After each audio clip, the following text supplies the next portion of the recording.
Hier, le Raja, malheureusement, elle a perdu en demi-finale de la Coupe du Trône face au petit poussé du Wydad du Fès. Je suppose que la défaite doit être difficile à digérer, d'autant plus qu'elle était inattendue. On sait bien que la Coupe du Trône et les coupes de manière générale, dans l'ensemble des pays, sont truffées de surprises. Et les petits poussés, comme vous le dites, existent partout. Malheureusement, hier, le Raja en a fait les frais. Défaite qui était inattendue, mais on ne peut pas gagner à chaque fois. Et il y a des fois où la chance, puis peut-être l'excès de confiance ou le jeu fait qu'on n'arrive pas à marquer. Vous avez vu une première mi-temps qui était contrôlée par le Raja, un passage à vide lors de la deuxième mi-temps qui a permis à l'équipe adverse d'égaliser, et puis des prolongations tout à fait contrôlées par le Raja et où il y a eu de nombreuses occasions qui ne se sont pas concrétisées.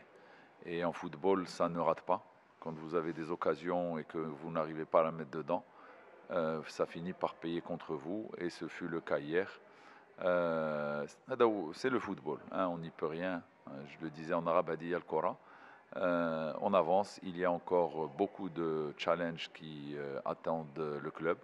Et il faut rapidement se remobiliser et avancer vers ces challenges-là. Monsieur le Président, cela fait un peu plus de 2 mois que vous êtes élu à la tête du Raja de Casablanca. Un club malheureusement, malgré sa grande histoire footballistique, mais qui souffre d'une crise financière aiguë. Beaucoup de chiffres contradictoires ont été avancés concernant le montant de la dette exacte du club. Quel est le montant réel de cette dette un petit peu pour couper cure à toutes ces spéculations qui avançaient parfois des chiffres farfelus? Il y a, on va dire, à peu près 80 millions de dirhams de dette, sur laquelle s'ajoute une dette fiscale également de l'ordre de 60 millions de dirhams. Donc nous parlons d'une dette globale de 140 millions de dirhams. Et dans cette dette-là, il y a bien entendu des engagements urgents et des engagements qui peuvent être réglés dans le temps. Vous interrompre, Monsieur le Président, quand vous dites urgent, ça veut dire c'est quoi exactement pour nos lecteurs? Des dettes urgentes, c'est des dettes à payer dans les 3 mois. C'est chiffre à combien? Et ces dettes-là, ce chiffre de mémoire, hein, on parle d'une trentaine de millions de dirhams qui est assez urgente à régler dans les 3 mois, qu'on a déjà commencé à régler, hein, puisque si je rappelle un petit peu les choses, l'élection a eu lieu le 12 septembre, donc ça fait un peu moins de 2 mois, mais en réalité le comité provisoire a commencé à travailler depuis le mois d'avril. Donc nous avons déjà épongé une partie de la dette et bien entendu un travail continu nous permet aujourd'hui non seulement de faire face à tous les engagements du moment pour ne pas aggraver cette dette, mais nous avons commencé déjà petit à petit à résorber une partie de cette dette. Ça prendra beaucoup de temps, ça prendra peut-être 4 à 5 ans de remettre le Raja dans une situation financière saine, équilibrée, avec un endettement, ce lourd endettement derrière nous. C'est un travail au quotidien. On est déjà content puisque, après plusieurs années, le Raja a depuis maintenant 10 jours un compte bancaire en son nom et un chéquier en son nom. Chose qui n'était pas arrivée depuis plusieurs années. Nous avons un comité qui a été mis en place, équilibré, avec des compétences reconnues anciennes et beaucoup de nouvelles compétences à même de relever ce défi et d'avancer et d'aller de l'avant. Vous dites que dans 4 à 5 ans, Inch'Allah, si tout va bien, donc toute la dette de Raja sera résorbée. Est-ce que un petit peu vous pouvez nous dire plus exactement les actions que vous allez amener pour arriver à assainir ces comptes? Alors, la première action que nous avons entreprise depuis le début, c'est de dire nous arrêtons les litiges et nous concentrons à ce que toute transaction réalisée pendant notre période, nous soyons en mesure d'éviter tout litige nouveau. Donc les gens que nous recrutons ou les gens qui sont partis, et il y en a beaucoup, ont été faits dans le cadre d'accords amiables et sur lesquels le Raja tiendra ses engagements pour éviter d'aggraver la situation. Ça, c'était une première action très importante et on a eu une dizaine de départs, que ce soit joueurs ou staff, que nous avons réglé de manière très professionnelle, dans le respect mutuel des deux parties et dans le cadre, dans les intérêts bien compris du Raja. Le Raja aujourd'hui a 40 litiges entre la fédération et la FIFA, qui font partie de la dette et qui pèsent pour 40 millions de dirhams.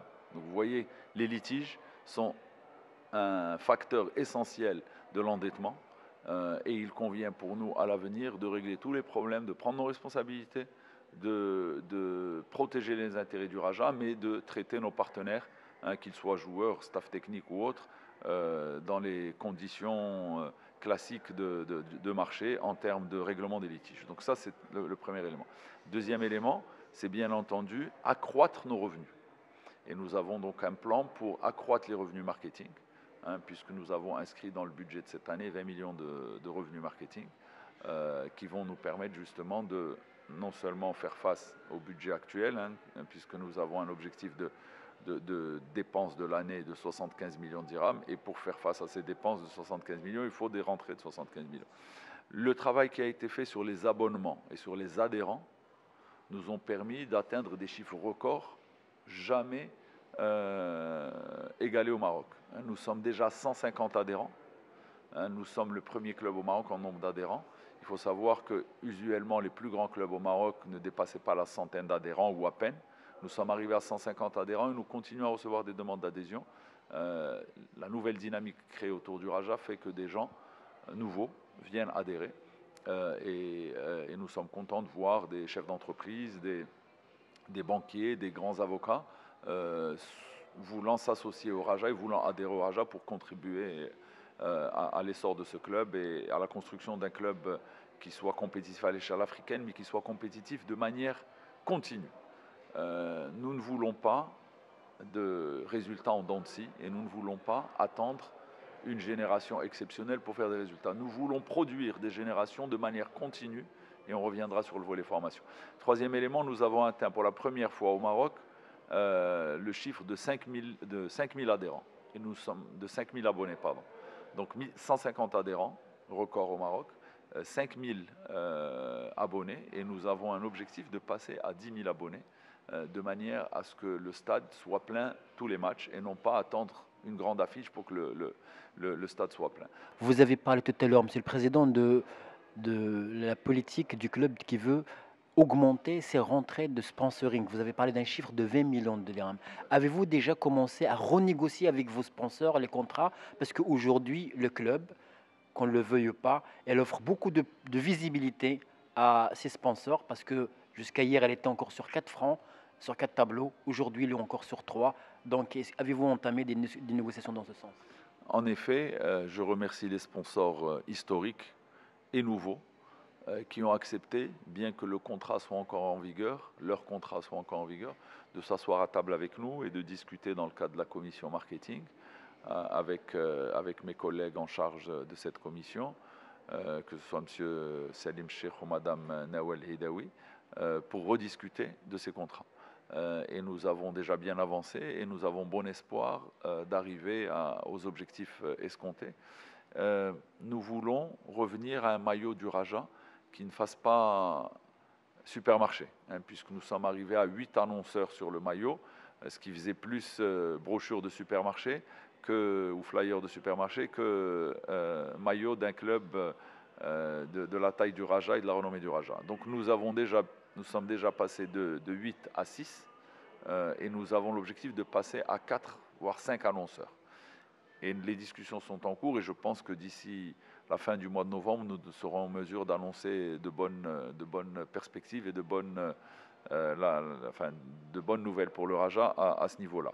Il faut savoir également que nous avons la plus grande page Facebook et de manière générale la plus grande présence digitale au Maroc. Et cette présence digitale n'a pas été monétisée jusque-là, elle n'a pas été vendue, elle n'a pas été valorisée. Et dans le cadre de ces nouveaux accords, nous introduisons également un volet digital. Troisième élément, toujours dans ce volet financier relatif au partenariat, nous sommes à la recherche et nous sommes bien avancés avec 2 partenaires qui vont nous accompagner également dans la formation. Puisque, on va parler de la formation tout à l'heure, pour pérenniser cette formation, il faut pérenniser les ressources. Et nous voulons disons, découpler le financement des centres de formation, puisque nous en aurons deux, avec le fonctionnement de l'équipe première et du club de manière générale, pour justement pérenniser cette formation. On en parlera tout à l'heure. Donc, si j'ai bien compris, donc vous voulez arriver, comme de grands clubs européens, à avoir un sponsor maillot, enfin un grand sponsor maillot, comme l'un des grands clubs, sans citer des noms. Est-ce que c'est ça l'objectif? Alors, on n'arrivera pas de 8 à 1. Et puis, ça sera difficile pour le sponsor de supporter le montant global. Notre objectif est simple. Nous voulons que le maillot nous ramène 15 millions de dirhams. D'accord? Donc, ces 15 millions de dirhams seront probablement répartis entre 4, voire maximum 5 sponsors, au lieu d'aujourd'hui ou l'année dernière où nous avions 8 sponsors qui nous ramenaient autour de 11 millions de dirhams. Donc, nous voulons passer à 15, mais avec 4 à 5 sponsors. Dans le domaine financier, est-ce que le Raja n'a jamais pensé, je sais, à vouloir elle-même, comme il se fait en Espagne, dans la Liga, de commercialiser ses propres droits, faisant fi un petit peu de ce principe de solidarité aujourd'hui que la Fédération Royale Marocaine de football fait, parce que ça rapporte pas grand-chose vraiment aux grands clubs. En fait, ce qui est à relever et qui n'est, à mon goût, à mon sens, hein, pas très équitable, c'est qu'aujourd'hui, les droits TV rapportent 6 millions de dirhams à tous les clubs. Donc vous soyez premier ou dernier, vous touchez 6 millions de dirhams. Que vous drainiez des millions de spectateurs lors de la diffusion de votre match à la télé ou que vous en drainiez quelques centaines, vous allez toucher le même montant. On comprend le principe de solidarité. Par contre, on peut trouver des solutions. Il n'est pas normal, par exemple, que le vainqueur du championnat touche 3 millions de dirhams. Ça veut dire que le vainqueur va toucher 3 plus 6, 9, et que le dernier va toucher 6. On ne privilégie pas la performance. Je ne suis pas contre le principe solidarité. Par contre, le vainqueur doit peut-être toucher 2 fois ou 3 fois ce qu'il touche aujourd'hui pour créer cette bonne différence. C'est comme en entreprise. Je ne suis pas contre le principe de solidarité. Par contre, nous devons privilégier la performance et le résultat. Il n'est pas normal que le champion ait une prime de 3 millions de dirhams, ce qui fait que le champion va toucher 3 plus 6, c'est-à-dire 9 millions de dirhams, et le dernier du championnat va toucher 6 millions de dirhams. Le gap n'est pas suffisamment important et nous devons donner une grosse carotte pour que les meilleurs clubs qui arrivent en première, deuxième et troisième position aient un montant beaucoup plus important. C'est en tout cas la position que je défends personnellement. C'est comme en entreprise, hein. Vous avez 2 salariés, un qui travaille très très bien et un qui travaille pas bien. Si vous les différenciez pas suffisamment, vous n'encouragez pas la méritocratie, vous n'encouragez pas les meilleurs à fournir encore plus d'efforts. Donc oui, nous sommes en faveur de cette refonte et il va falloir que ce point soit discuté avec l'ensemble des clubs pour qu'il y ait un accord sur ce changement éventuel. Monsieur le Président, l'autre chantier sur lequel vous êtes attendu également est celui de l'infrastructure du club. Quelles sont les actions en cours de réalisation et qui seront bientôt lancées pour doter le club d'une infrastructure digne de son standing? Dès la mise en place du comité provisoire, lancer le chantier de l'infrastructure. Bien sûr, M. Ftih Jamal, en tant que directeur sportif et utilisateur de cette infrastructure, nous a accompagnés dans cette tâche et nous avons fait le diagnostic de l'existant. Dans le diagnostic de l'existant, nous avons d'abord travaillé sur l'Oasis. Ce centre, pour différentes raisons, a été laissé en déshérence. Et donc nous nous sommes attelés en action prioritaire à relancer les travaux. Et une entreprise est en place depuis 1 mois maintenant. Et nous avons comme objectif de finir les travaux en janvier pour reloger les jeunes et repartir dans notre politique de formation qui est inscrite dans les gènes du Raja. Le Raja a toujours été un club formateur. Le Raja a toujours pris des jeunes et des moins jeunes et les a montés au devant de la scène par cette politique de formation en leur inculquant la culture du Raja, aussi bien sur le plan du jeu que sur le plan sportif que sur le plan comportemental. Ceci s'est perdu et donc nous travaillons et les travaux sont lancés. Bien entendu, pendant l'été, nous avons refait remis en état la pelouse toujours du complexe de l'Oasis. Et donc un travail est fait aujourd'hui pour remettre en état et remettre à neuf ce complexe-là avec l'objectif, dès le mois de janvier, de remettre les jeunes en formation.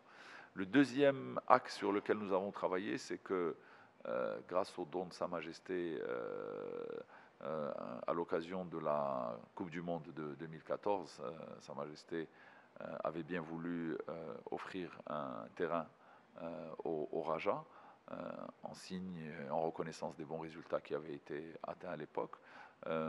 Et une convention a été mise en place pour la construction du centre de formation. Ce centre de formation en est en phase finale des travaux. Toujours la même commission composée de M. Rachid Al-Andalousi, M. Fethi Jamal et moi-même, nous sommes rendus à plusieurs reprises, nous avons regardé l'infrastructure. L'infrastructure est d'une qualité internationale, est au niveau international.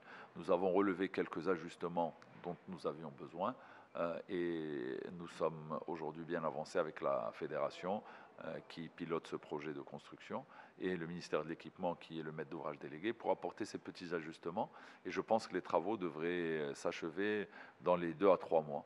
Donc pour 2019, le Raja disposera de 2 infrastructures au niveau, alors une infrastructure au niveau international, donc à Bouskoura, dans laquelle nous envisageons de loger l'équipe première, puis les jeunes de 17, 19 et 21 ans, avec une capacité de formation à peu près de 60 lits, mais également avoir à l'Oasis, plus proche du centre-ville de Casablanca, notre centre entre guillemets historique, où nous logerons les 13 ans et les 15 ans. Et nous avons cette volonté de devenir le premier club formateur au Maroc, aussi bien en termes qualitatifs, mais également en termes quantitatifs, puisque nous allons avoir 60 lits de chaque côté. Donc nous pourrons avoir à terme 120 jeunes enfants qui vont suivre, ou jeunes enfants et adolescents, qui vont suivre une formation de haut niveau, pour revenir à ce que nous avions l'habitude de faire, c'est-à-dire produire pour les équipes nationales, mais pour le club, des jeunes et des footballeurs de qualité. Monsieur le Président, également, le Raja et le WAC ont signé en 2014 un mémorandum d'entente. Ce mémorandum d'entente, il est resté malheureusement lettre morte. Parfois même, il y avait des tensions entre les deux clubs, les deux grandes locomotives du football national. Est-ce qu'aujourd'hui, avec votre arrivée à la tête du Raja, est-ce que vous n'avez pas l'intention de réactiver ce mémorandum d'entente un petit peu, ne serait-ce qu'apaiser les tensions, parce qu'on sait malheureusement parfois il y a des tensions entre les supporters et amener la paix au football casablancais? Je n'ai pas encore pris connaissance de ce mémorandum, puisqu'aujourd'hui, ce n'est pas la priorité. La priorité, comme je vous l'ai dit, c'est l'endettement, c'est le centre de formation, c'est les résultats, c'est notre capacité à pouvoir gérer notre engagement sur 3 fronts. Hier, on était sur 4 fronts, comme vous l'avez dit, mais sur 3 fronts. Donc ce sont les priorités du moment. Maintenant, il n'est pas exclu que sur des questions spécifiques, où l'intérêt du Raja et l'intérêt du Wydad peuvent être, je dirais, convergés. Je pense notamment à une amélioration de l'infrastructure du complexe, puisque nous partageons ce complexe, Mohamed V. Je parle notamment aux ressources financières qui peuvent être mobilisées par les élus et les assemblées locales et régionales. Ça peut être une discussion où nous pourrons atteindre nos objectifs plus rapidement si nous avons une démarche coordonnée et concertée. Donc ce n'est pas exclu que nous puissions, sur certains projets, avoir cette concertation. Mais aujourd'hui, vraiment, la priorité, c'est restructurer le Raja et avancer avec le Raja. Le Raja, comme le WAC, qui se sont récemment un petit peu plaints de la société Casa Events, qui prélève jusqu'à 15% des recettes des matchs. Est-ce que allez-vous renégocier avec Casa Events ce pourcentage ou pas du tout? Casa Event agit pour le compte de la ville et les 15% sont fixés par la ville.